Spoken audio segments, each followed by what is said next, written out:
Hello guys, mag-abono tayo guys na ecologis. Ito yung ano to sa baka. The cow poo. But it's yard na. It's anong tawag niyan guys? Tingnan nyo naman ito guys. Dahil sa abono, ang daming bulaklak.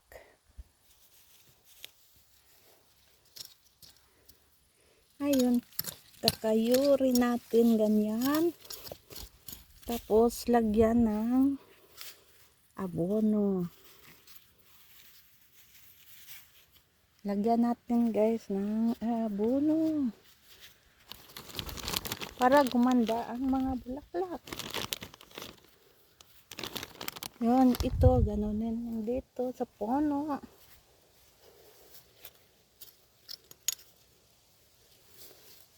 Lagyan natin guys ng abono. Ito yung mag-alaga ng bulaklak guys. Kung gusto niyo itin ng manok, mga itin ng manok guys, maganda din kasi nabigyan din ako ng ng konti. Huwag niyo haluan ng yung pagkain na iti talaga, itin ng manok. Oh. Ayan. Tapos lagyan ko na naman ito ng ganito. Pataba. Ang mga pataba, ang tain ng sa Pinas maraming tain ng kalabaw. O baka. Ayaw ng tain ng baboy. Hindi siguro mo. Basta iti ng manok. Tapos pihukayin para sumipsip doon. Ganon lang guys. Ito naman yung blue guys. Blue.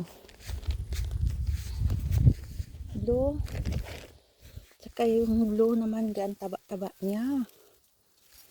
Hindi na kailangan abunuhan. Itong katabi na lang niya na hindi pa namulaklak.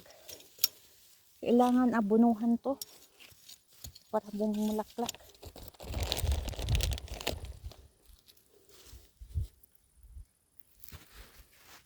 Dali lang ha. Dito naman tayo guys sa pink at saka pula. Ito yung abunuhan din to para continue ang bulaklak niya. Para continue ang bulaklak. Abono. Mag-aalas 6 lang pala dito guys, pero ang init pa. 6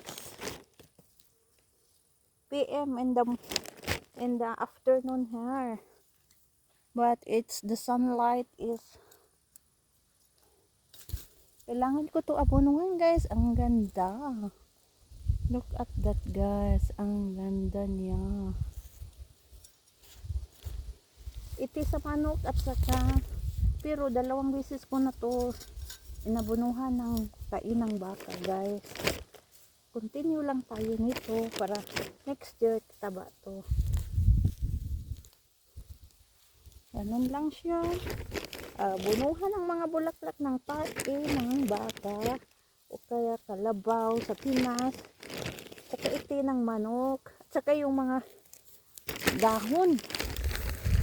Oh, very good. Nakakapagod din naman pala. No? Ang nagandahan ko nitong bulaklak guys, pag namulaklak na siya, wala nang hindi seasoning. Continue na siya ng bulaklak. Siyempre, kahit na nga matawag na malamig na, namulaklak pa rin bago ko kunin sa Yun ang kagandahan nitong mga bulaklak nito. Iba-ibang pink lang ang mayroon ako guys, pink, pero next year mangulik ako ng iba-ibang klaseng kulay. This is only pink color, but next year I will collect Ang ganda guys. Ito, mamulaklak na to. Dadami pang bulaklak nito. Continue tayo guys. Continue. Dinamihan ko ang abono nito kasi kunti ang bulaklak niya.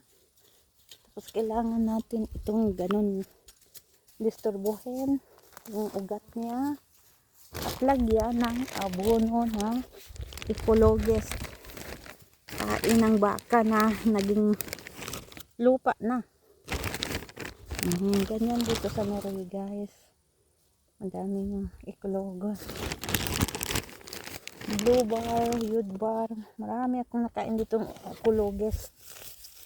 Libre.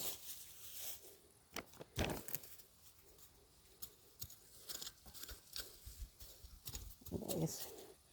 Yan.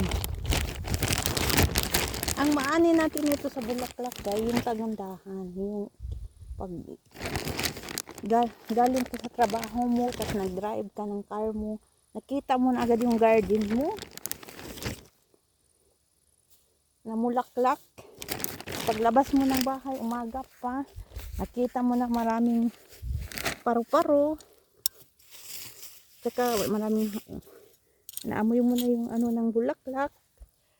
So, ano na.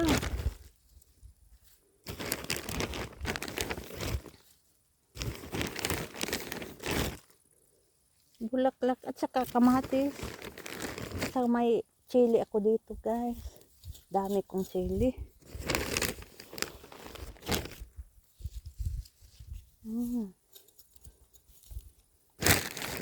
Natin yan.